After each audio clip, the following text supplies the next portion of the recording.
자, 127페이지예요. 21번 문제를 보겠습니다. 21번 문제. 갑소유 토지에 을 명의의 소유권 이전 청구권의 보존을 위한 가등기가 견여되어 있다. 자, 갑소유 부동산에 여기에 을 명의로 소유권 이전 청구권에 가등기를 을 명의로 넣겠다. 이래놨죠.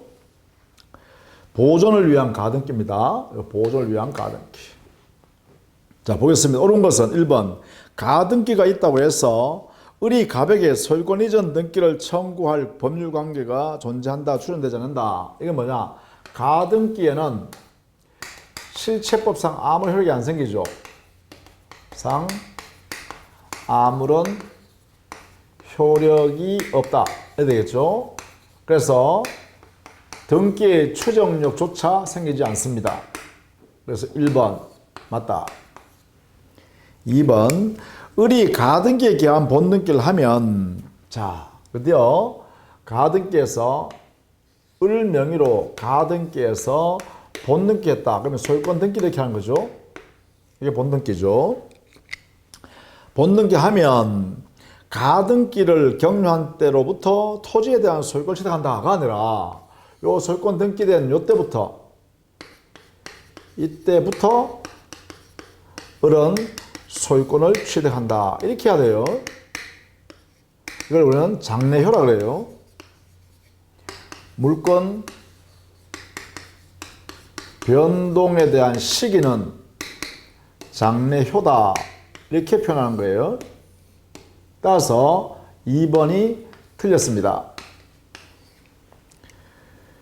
2번 틀렸다. 1번 옳죠. 1번 답이네요. 그러면 자, 3번 갑이 토지에 대한 소유권을 병에게 이전한 뒤, 자, 그러면 갑이 자기 소유권을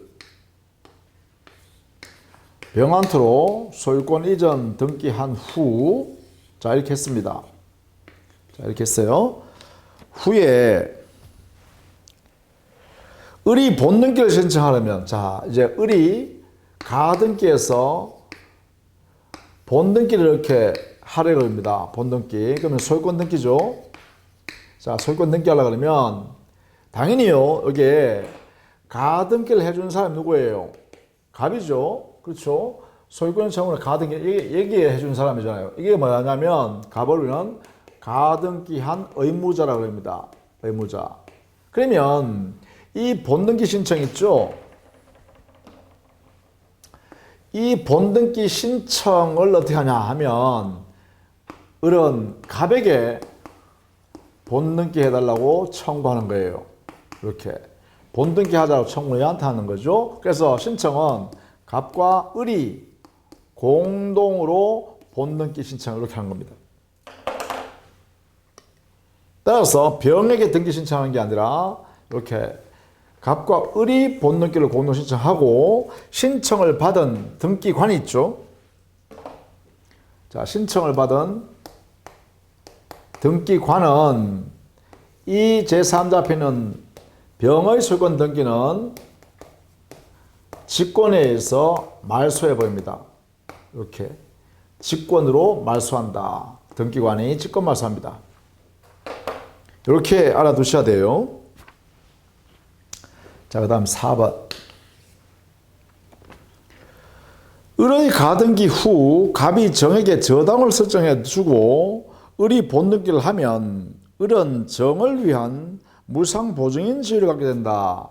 여기에 만약에 가등기한 후에 4번 질문에 여기에 정에게 저당권 등기를 한 후 그 다음에 가등기에서 본등기를 해버렸다라고 하면 저기에 있는 정의 저당권 등기는 직권 말소해버립니다.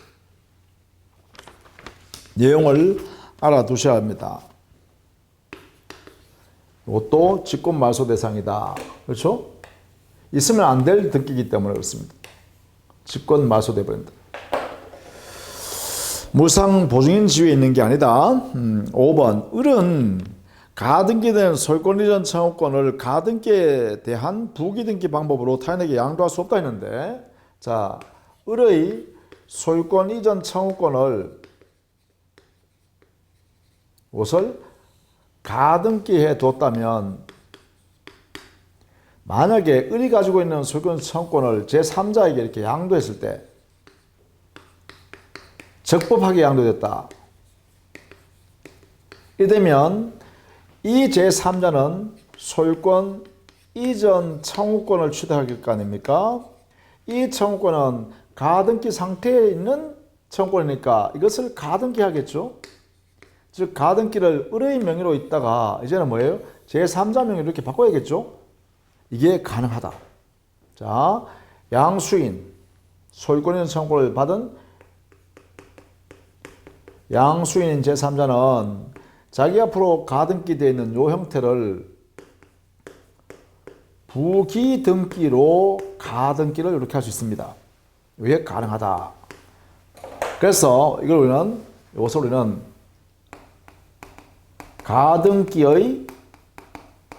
가등기를 하고, 이 가등기는 뭐로 한다? 부기등기 형식으로 합니다. 형식은 부기등기 형식으로 이루어진다. 이렇게 하시면 되겠죠. 자, 5번. 가등기에서 양도도 가능하고, 그죠? 양도도 가능하고, 이때 양수받은 제3자는 부기등기 형식으로 가등기의 가등기를 하면 된다. 이렇게 해야 돼요. 자, 그래서 21번 문제는 가등기에 관한 내용을 총 정리한 것입니다. 그렇게 봐두시면 되겠죠? 자, 그 다음에 23번에 중간생략 등기를 한번 보시죠. 중간생략 등기란 것은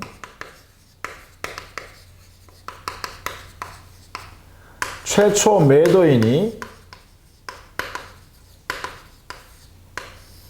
중간자 을에게 매도하고, 등기는 또 중간자 을이 다시 미등기 상태에서 제3자 병에게 팔았을 때, 만약 제3자가 최종 매수인이라 해볼까요? 이렇게 됐을 때 여기에 있는 최초 매도인의 소유권이 최종 매수인 앞으로 소유권 이전 등기가 되면 이 등기를 중간생략 등기라고 한다 이 말이죠. 이때 이 등기는 실체관계에 부합하기 때문에 부합으로 인하여 원칙적으로 유효한 등기다라는 것이 판례 태도죠. 자, 이 내용을 전제로 해서 정리해보면 옳은 것은 틀린 것을 찾죠. 1번.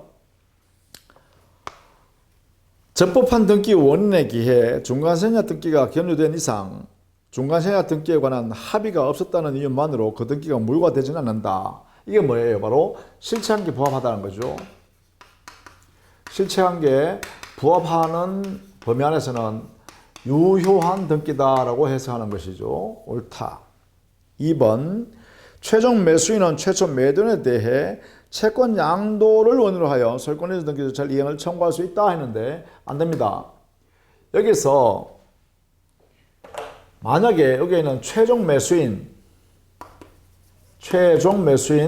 병이란 사람이 최초 매도인 갑에게 직접 등기를 청구하는 경우는 등기 청구권, 이것을 하려 그러면 반드시 갑, 을, 병 3자의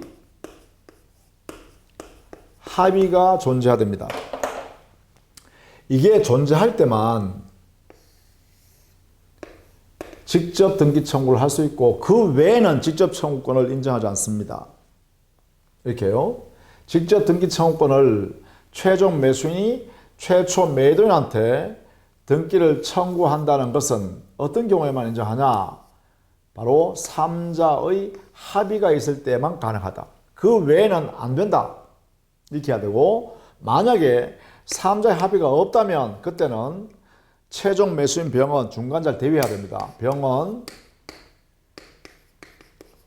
중간자를 대위하여 최초 매도인에게 등기 청구가 됩니다. 청구. 대위했기 때문에 등기하는 것은 순차로 등기를 하는 것이죠. 이렇게 반드시 이렇게 해야 됩니다. 반드시. 만약에 중간자 합의가 없다고 하면 을은 갑한테 등기 청구하고 병은 을한테 등기를 청구해야 되는데 을이 이 등기 청구권을 행사하지 않으면 을을 대위해서, 그렇죠? 이 등기 청구권을 병이 행사해서 이 소유권 등기를 여기에 갖다 놓고 그 다음에 자기의 권리인 이 등기 청구권을 실현해서 이 등기를 자기 앞으로 이전해온다. 이렇게 해야 된다는 것이죠. 이렇게. 이 내용을 꼭 잊으시면 안 됩니다. 3자의 합의가 없다면 대위를 통해서만 할 수 있다. 이렇게요. 3번. 부동산 등기 특별조치법에 의한 중간생활 등기의 사법상 효력은 유효죠. 부동산 등기 특별조치법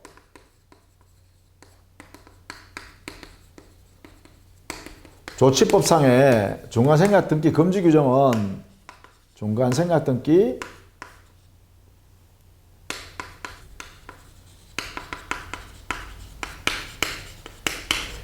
이 규정의 성격을 단속 법규로 해석하죠. 우리 판례가 단속 규정을 해석하니까 이 규정에 위반되어 중간생략 등기를 하게 되면 이것은 사법성으로는 유효한 등기다. 이렇게 하는 것이 판례 태도죠. 따라서 사법성 효력까지 부정되지는 않는다. 그렇습니다. 4번. 미등기 부동산 양수인에 의한 보존 등기는 일정의 중간생략 등기지만 유효하다. 이게 바로 뭐라고 했어요? 모두 생략 등기에 해당되고 이것은 중간생략 등기 법리에서 실체관계에 부합하기 때문에 유효한 등기다. 이렇게 했죠. 5번. 토지거래 허가구역 내에서의 토지의 중간생략 등기는, 자, 우리는 이거 하나는 꼭 알아두셔야겠죠. 토지거래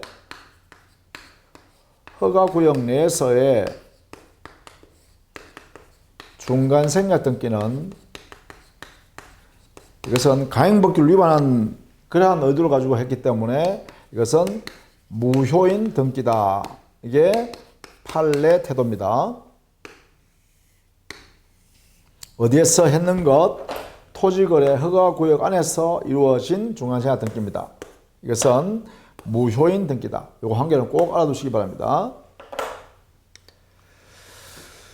자, 그 다음에 24번으로 가볼까요? 24번. 등기의 추정력과 점유의 추정력에 관한 설명이라 틀린 거 써냈는데, 등기는 부동산 공시방법이죠. 여기에는 추정력 있죠. 부동산에 지원되는 것이고, 점유의 추정력. 점유는 동산의 공시방법이죠. 그래서 이게 권리 적법 추정이 되죠. 동산의 점유에 관한 권리 적법 추정. 이래 되겠죠. 인정할 수 있죠. 자, 이게 점유의 추정력에는 기본적으로 6가지가 있어요. 6개. 자주점유 추정, 평란점유 추정, 공연한 점유 추정, 선의점유 추정, 계속점유 추정, 그리고 적법점유 추정까지. 그렇죠. 등기의 추정력에는 여기는 적법 절차의 추정, 절차가 적법하게 이루어졌다가 추정되고, 등기 내용의 추정이 있죠.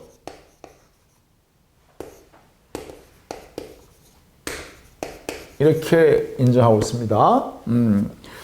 자, 틀린 것은 여기에는요 4번을 보시죠. 나머지는 그대로 봐두시면 됩니다. 나머지는 그대로 봐두시면 됩니다.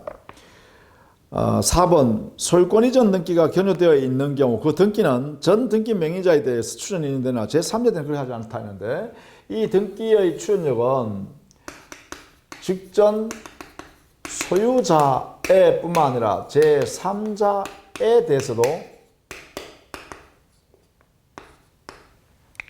추정력이 발생하죠. 인정합니다. 직전 소유자뿐만 아니라 제3자에 대해서도 추정력이 있다. 이렇게 해야 되죠. 그래서 틀렸습니다. 자, 거기에 2번 지문을 잘 봐두셔야 되겠죠. 소유권 보존 등기의 추정력은 미약합니다. 따라서 건물 소유권, 특히요, 건물 소유권 보존 등기에서 등기 명의자가 양수인이 보존 등기했다면 이 추정력은 굉장히 미약합니다. 그래서 건물을 신축한 당사자가 아니다 라고 하면 추정력이 깨져버립니다. 그래서 이거는 옳은 지문. 자, 3번도 조심해야죠. 점유자의 권리 추정 규정은 부동산에 정하지 않죠. 점유의 권리적법의 추정, 이것은 동산에만 적용합니다. 자, 점유의 권리적법 추정은 민법 200조에 있는데요. 200조 규정 이 자체는 동산에만 적용해요. 부동산은 등기의 추정력에서 등기의 내용대로 권리가 추정되잖아, 그죠? 그래서 등기부에서 등기에 의한 추정력이 발생할 뿐입니다. 자, 이렇게 3번도 조심해 봐두시고요. 5번 지문은 부동산 등기 명의인이 매도인인 경우 그를 소유자를 믿고 그 부동산을 매수하여 점유한 자는, 이건 뭐예요? 등기를 신뢰한 자죠. 등기를 신뢰한 거래자는 이것을 어떻게 해요? 선의고 무과실로 추정합니다. 그러니까 추정력의 부수 효과로서 선의 무과실로 추정합니다. 신뢰한 사람이요. 그래서 특별한 사정이 없는 한 과실이 없는 점유자로 추정한다. 그렇죠. 자, 그 다음에 27번 문제 등기의 추정력 자체만 한번 볼까요? 27번.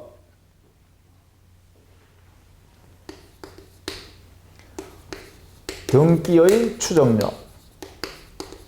자, 여기서는 등기는 본등기를 말하는 것이고, 그렇죠? 가등기는 아니다, 그죠? 가등기는 추정력이 어떻겠습니다? 본등기 안 하고, 이 본등기는 유효한 등기든 무효인 등기든 모두 추정력이 있는 데죠. 이게요. 이 본등기가 유효 등기든 무효인 등기든 전부 다 추정력이 생깁니다.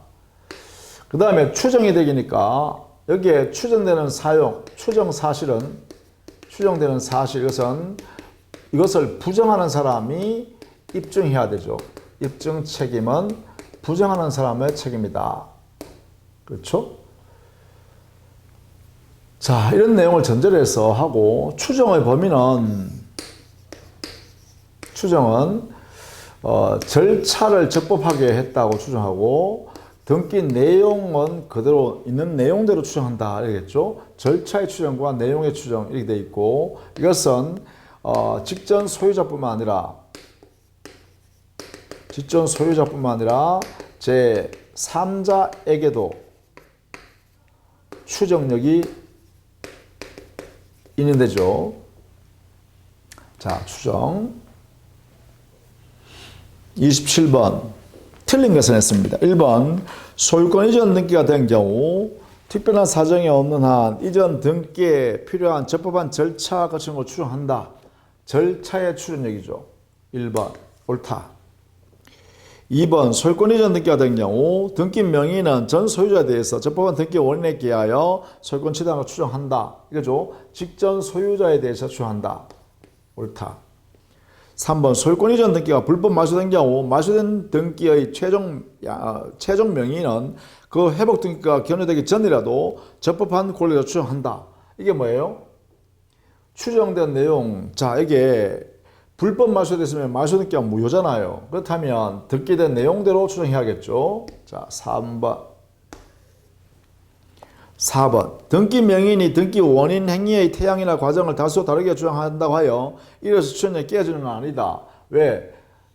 부정자가 입증하기 전까지는 추정력이 존속하죠. 5번. 소유권 이전 청구권의 보존을 위한 가등기가 있으면 추정된다. 가등기에는 추정력이 없다. 그죠? 그래서 5번이 틀린 지문입니다. 이렇게 되겠죠. 자, 27번 문제입니다. 자, 그 다음에는 30번 문제 하나 더 보겠습니다. 30번.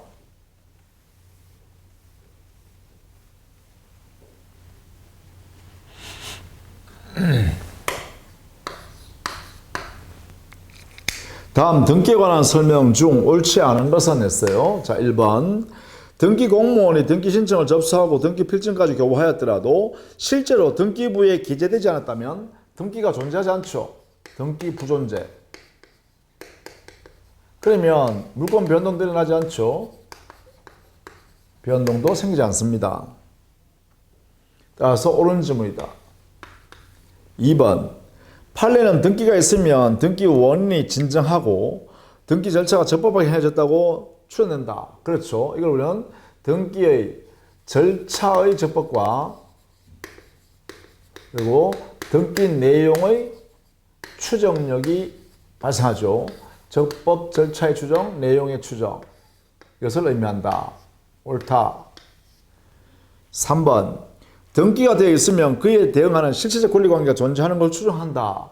이걸 우리는 내용의 추정이라고 하죠. 옳다. 내용의 추정. 4번. 판례에 의하면 부동산에 관한 소유권 등기가 있는 경우 그 절차는 정당한 걸 추정한다. 이게 뭐예요? 적법 절차 추정을 말하죠. 옳다.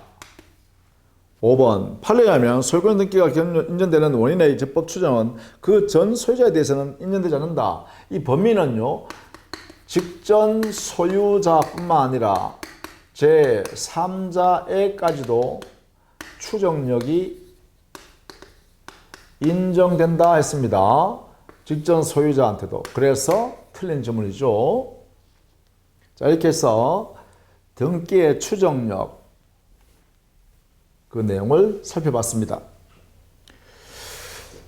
자, 31번 선의취득에 관한 이야기죠. 선의취득에 틀린 것은 했죠. 이 선의취득은 거래 안전을 도모하기 위해서 인정한 것이죠. 거래 안전 보호 목적입니다. 거래 안전. 그래서 여기는 진정한 권리자의 희생을 전제로 하는 것이죠. 그래서 이것은 동산에만 인정하죠. 그래서 이것을 우리는 동산에서만 점유의 공신력이 인정되는 것이고 공신의 원칙이 동산 영역에서만 인정하는 거죠. 이렇게. 자, 1번. 선의취득에 취득할 수 있는 동산 물권은 동산의 소유권과 질권에서만 가능합니다. 옳다. 2번. 양도가 금지되어 있는 물건은 선의취득 대상 될 수 없다. 자, 동산은 점유를 공시하는 방법을 사용해야 되고 공시 방법을 점유해야 돼요. 그 다음에 그 동산은 양도성이 있어야 됩니다. 양도성. 이게 인정돼야 됩니다. 그래서 옳은 질문입니다. 3번. 부재자의 재산 관리인이 부재자의 소유가 아닌 동산을 처분한 경우 취득자가 부재자의 소유물이라고 오신하여도 선의취득은 성립하지 않는다 했는데, 자, 여기서 부재자의 재산 관리인은 법정 대리인과 유사한 지위에 있고 부재자가 자기 소유물이 아니다. 그러면 부재자 소유 아닌 동산을 법정 대리인이 상대방에게 팔았다 이래야 되겠죠. 그러면 이 소유권을 얘가 이 동산의 소유권 취득할 수 있냐 이 말이죠. 여기는 선의취득에 의해서 자, 이 사람이 양도인이 되겠죠.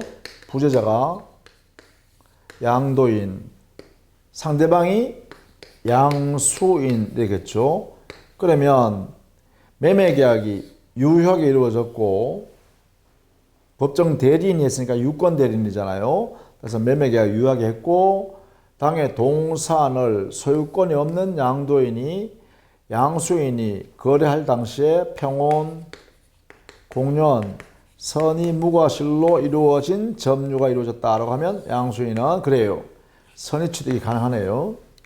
요건을 갖췄으니까 선의 취득이 가능하다 이렇게 하겠네요. 그래서 3번이 틀린 질문입니다.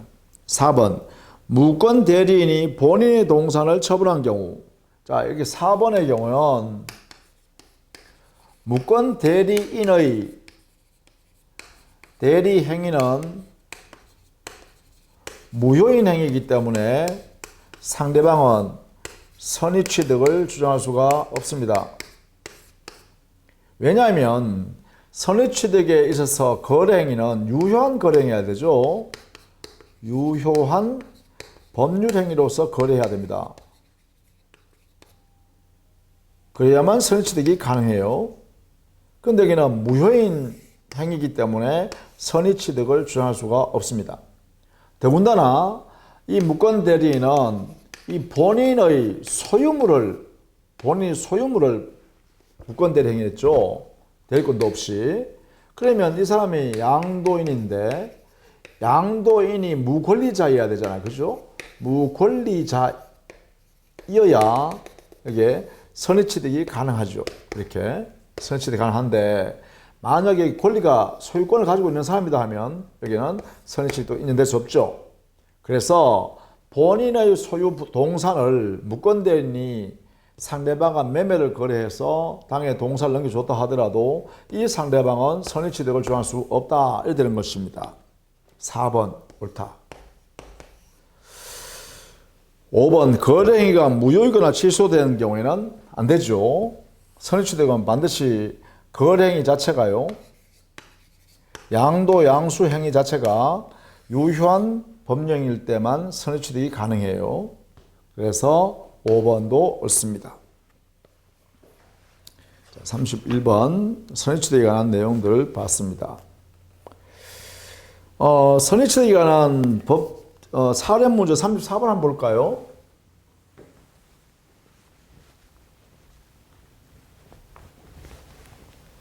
(34번) 을은 갑이 소유하고 있는 고려청자를 가짜라고 속여 갑으로부터 그 고려청자를 헐값으로 매수한 뒤 했죠. 갑 소유 고려청자 이것을 을이 샀습니다. 매수했는데 매수하면서 속였다 이 말이죠. 그래서 그걸 고려청자를 샀습니다.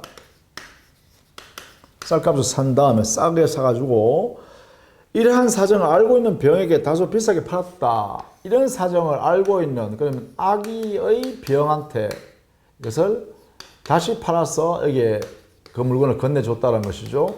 고려청자.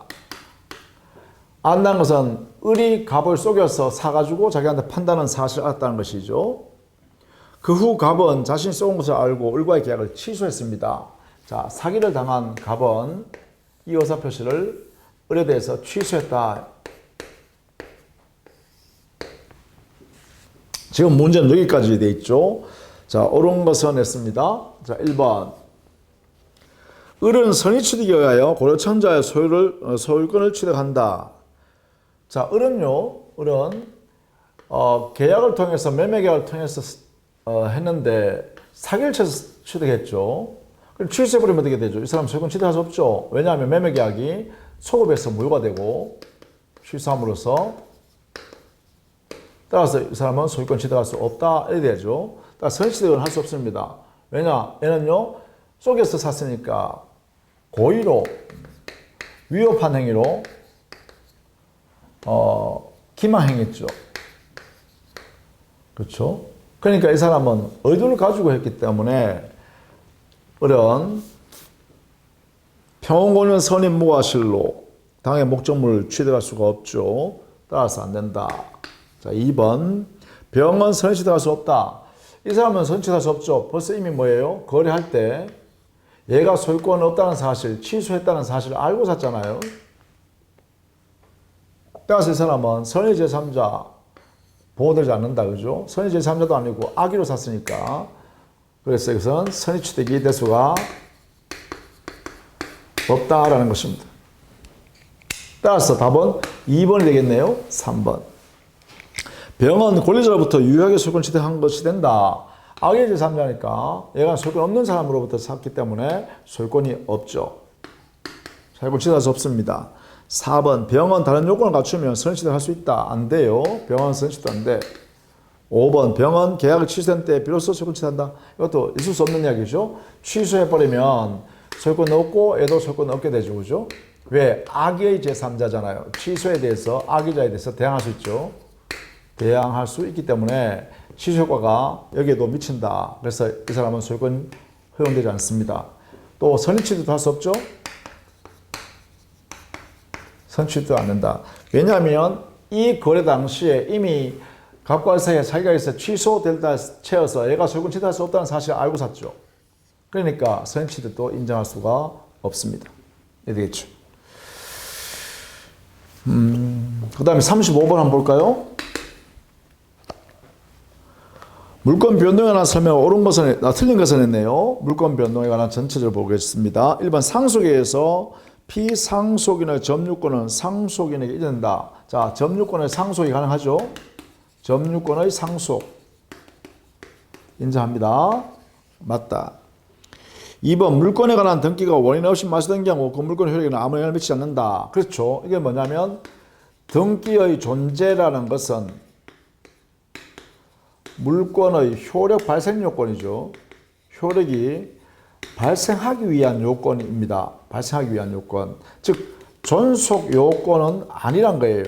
존속 요건이 아니니까 등기가 무단으로 불법적으로 말소된다 하더라도 이미 그 소유권을 취득하여 등기를 가지고 있던 사람의 그 소유권, 물권은 그대로 존속하는 거죠. 따라서 등기는 물권이 존속하기 위해서 필요한 요건은 아닙니다.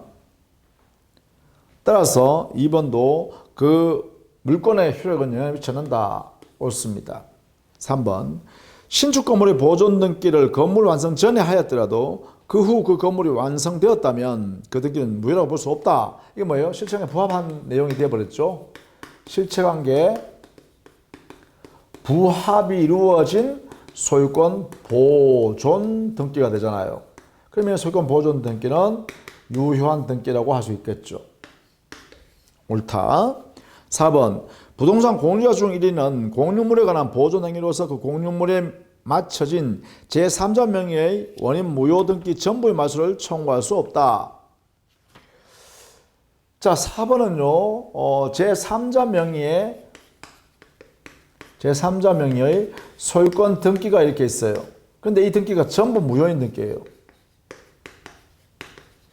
그럼 여기에 공유자는 자기의 지분권에 기해서 이 전부 말소를 청구하는 것은 보존행위죠. 자기 권리 보존행위에 해당되어 뭐예요? 공유자 지분을 가지고 단독으로 이 청구권을 행사할 수 있죠. 등기 말소, 전부 무효인 이 등기의 말소 청구를 할 수 있다. 단독으로 말소 청구권을 행사할 수 있다. 이렇게 되겠죠. 왜냐? 보존행위는 공유자는 보존행위로 각자 단독으로 했죠. 각자 단독으로 행사할 수 있기 때문에 따라서 이게 가능하다 이렇게 하겠네요. 그래서 틀렸네요. 할 수 없다가 아니라 할 수 있다. 5번 부동산에 관하여 적법 유효한 등기를 하여 소유권 취득한 사람이 부동산을 점유하는 경우 사실 상태를 권리관계로 높여 보호할 필요가 없다면 그 점유는 취득시효 기초가 되는 점유로 할 수 없다. 이 5번 질문은 익혀두시기 바랍니다. 판례의 태도입니다. 결국은 유효하게 소유권을 가지고 있고 등기가 갖춰져 있는 사람이라면 굳이 등기부 CO 취득에서 등기 또는 점유부 CO 취득의 점유 여기에 적용하지 말자는 것이죠. 이미 소유권을 유효하게 취득했기 때문에 그대로 인정할 필요가 있다. 이렇게 되겠죠. 자, 그래서 그 5번 지문은 우리 판례 태도이고 판례 태도 옳은 지문으로 판례입니다. 그래서 5번은 여러분이 자주 읽으셔가지고 그 내용을 알아두시면 좋겠습니다. 자, 그 다음에 물권의 소멸로서의 혼동에 관한 이야기인데 37번 문제로 물권의 소멸 현상을 전체적으로 한번 살펴보도록 하겠습니다. 37번. 물권의 소멸에 관한 설명에다 옳지 않은 것은 있는데, 자, 물권의 소멸에서는요, 기본적으로 당의 물건이 멸실되거나 또 소멸 수요가 완성했다든가 또 물권자가 스스로 포기했다든가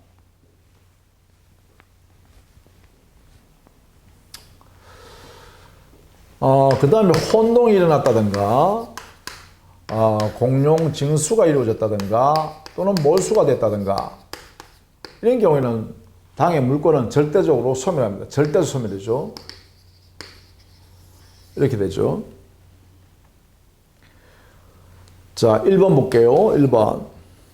소유권 이외의 모든 물권은 20년 행사하지 않으면 시효로 소멸한다 했는데 우리가 소멸 시효에 해당되는 것은 우리 민법상으로 보면 용익 물권만 소멸 시효에 적용받습니다. 따라서 점유권, 소유권, 담보물권은 소멸 시효에 적용을 받지 않는다. 이렇게 하겠죠. 그래서 1번이 틀렸습니다. 자, 2번. 지상권의 목적인 토지가 멸실되면 이거죠. 당의 토지, 지상권의 대상은 객체, 객체는 타인의 토지죠. 근데 이 토지가 어떤 사유로 멸실됐답니다. 그러면 결국은 목적물 멸실이 안 되죠. 그러면 지상권도 소멸합니다. 옳다. 3번. 물권의 포기로 인해 타인의 이익을 해치게 되는 경우. 자, 포기로 물권을 소멸하는데 포기 때문에 타인의 권리를 침해한다. 이때는 포기가 허용되지 않겠죠. 예컨대 이런 겁니다. 지상권 위에 지상권자가 제3자에게 저당을 설정해주고 돈을 빌렸었다. 이랬을 때 이 지상권을 포기를 마음대로 할 수 없죠. 지상권자는. 저당권자가 동의하지 않는 한 이 지상권은 포기할 수 없죠. 타인을 침해하는 때가 되니까. 그죠? 이 타인이란 말은 여기 되겠죠. 저당권자. 이럴 때는 지상권자는 포기가 제한된다. 이렇게 하겠죠. 따라서 3번 동의가 필요하다. 그렇습니다. 4번. 지상권자가 그 토지의 소유권을 취득하더라도 지상권이 제3자의 저당권에 목적되면 그 지상권은 소멸하지 않는다 했는데, 자, 지상권자가 토지 소유권을 취득했다. 이게 뭐예요? 지상권의 대상인 당의 토지의 소유권을 취득해버리면 동일인에게, 지상권자라는 동일인에게 소유권과 지상권이라는 제한물권이 동일하게 귀속했죠. 이래 되겠죠? 지상권자에게 지위가 서로 대립되는 지위죠. 대립하는 지위가 모두 귀속됐습니다. 이게 뭐냐? 이게 혼동입니다. 혼동의 모습은 여기는 소유권과 제한물권인 지상권이 지상권자에게 기속돼 버리면 이때는 제한물권인 지상권이 소멸하는 거죠. 이게 바로 혼동의 효과죠. 양립할 수 없는 성질의 지위나 권리가 동일에게 기속되면 제한물권은 소멸한다. 이게 혼동의 효과입니다. 자, 이때 조심해야 될 게 하나 있습니다. 이 혼동의 예외가 있죠. 즉, 혼동으로 인해서 혼동이 나면 혼동으로 제3자에게 이익이나 또는 불이익이 초래되면, 이익이 초래되거나 불이익이 초래되면 이때는 예외를 인정해서 병존시키자. 병존. 소멸시키지 말고 그대로 놔두자 이거죠. 만약에 이 지상권에 여기처럼 저당권이 이미 존재하고 있었다라고 하면, 그렇죠? 이 지상권 위에 지상권자가 돈을 빌려 써가지고 돈 빌려준 채권자한테 저당권을 지상권 위에다 설정해 줬다라고 하면, 이러고 난 뒤에 이렇게 한 후에 그 지상권자가 토지에다가 이렇게 투자를 잘 해서 재산을 많이 형성해서 돈이 많다. 그래서 당에 지상권의 대상인 토지를 취득했어요. 양수했어요. 취득해버렸단 거예요. 취득해버리면 원래는 혼동 현상이 발생하죠. 발생하는데 문제는 뭐냐 하면 이 지상권을 소멸시켜버리면 누구한테 손해가 생겨요? 여기에 저당권자에게 손해가 발생하죠. 아직 채권을 해소하지도 않았는데 저당권이 소멸할 운명이 생겼다. 그죠? 왜냐하면 저당권의 대상이 되는 지상권이 소멸 없어져 버리면 저당권이 존재할 근거가 없어지잖아요. 그래서 제3자에게, 즉 저당권자에게 혼동 때문에 불이익이 초래한다 이 말이죠. 그렇다면 어떻게 하자고요? 병존하자는 거예요. 병존. 그대로 두자는 거예요. 이런 경우에는. 그러면 예외를 인정해서 병존해버리면 어떻게 될까요? 소유자이면서 동시에 지상권을 가지고 있는 사람이다. 이렇게 한 거죠. 그리고 이 위에는 저당권이 그대로 존속한다. 이래 되겠죠. 왜? 이게 병존시키니까. 병존되니까. 소멸시키지 않으니까 지상권이. 그죠? 그러면 이 위에 저당권은 그대로 존속하게 되겠죠. 그래서 저당권자를 보호하게 됩니다. 이렇게 되죠. 자, 이런 내용을 우리는 혼동의 예외라 그러죠. 혼동의 예외. 이렇게 발생하면 혼동의 효과. 그 혼동으로 인하여 제한 물건을 소멸시켜 보니까 제3자한테 이렇게 불이익이나 이익이 생기더라라고 하면 병존시킨다라는 예외를 허용합니다. 자, 그래서 4번 잘 봐둬야겠습니다. 4번. 자, 그 다음 5번. 동일 토지 위에 2번 저당권이 있는 경우 1번 저당권자가 그 토지 소유권을 취득하더라도 1번 저당권은 소멸하지 않는다. 이것은 바로 제3자 2번 저당권자에게 이익이 생기죠. 혼동을 인정해버리면. 혼동으로 인하여 1번 저당권이 소유권을 취득했으므로 저당권 소멸했다고 해버리면 2번 저당권은 순위 승진으로 인하여 이득이 생기죠. 그래서 제3자인 제2번 저당권자에게 순위가 승진됨으로 인하여 이익이 발생한다. 이익이 발생하니까 이때는 예외를 인정해서 병존시켜서, 그럼 어떻게 되냐? 5번. 당의 부동산 위에 토지죠. 토지 위에 1번 저당권자가 소유권을 가지고 있는 상태로 병존하고, 이걸 그대로 준수하는 거죠. 그 토지 위에 2번 저당권자가 이렇게 존속합니다. 그렇죠? 왜? 이 1번 저당권자가 소유권을 취득하면 저당권 소멸해버리죠. 1번. 그런데 그러면 2번 저당권자 순위 승진으로서 이익이 발생할 우려가 있겠죠. 이것을 저지시키기 위해서 이렇게 병존시킨다라는 것이죠. 병존함으로써 이 사람의 이익을 줄 필요가 없다라는 것입니다. 그래서 이거는 혼동의 예외를 인정하는 것이죠. 예외를 인정한 것이다. 따라서 5번도 옳다. 이렇게 할 수 있겠죠. 자, 혼동에 관한 내용들은 여러분이 한번 이렇게 꼭 정리를 해 두셔야 합니다. 꼭 정리해 두시기 바랍니다. 이렇게 해서요. 40번까지 여러분 한번 풀어보시기 바랍니다. 자, 다음 시간부터는 물건의 개별 물건들을 살펴보면서 그 개별 물건에서 각각 중요한 내용들을 다시 정리하도록 하겠습니다. 자, 수고 많으셨습니다.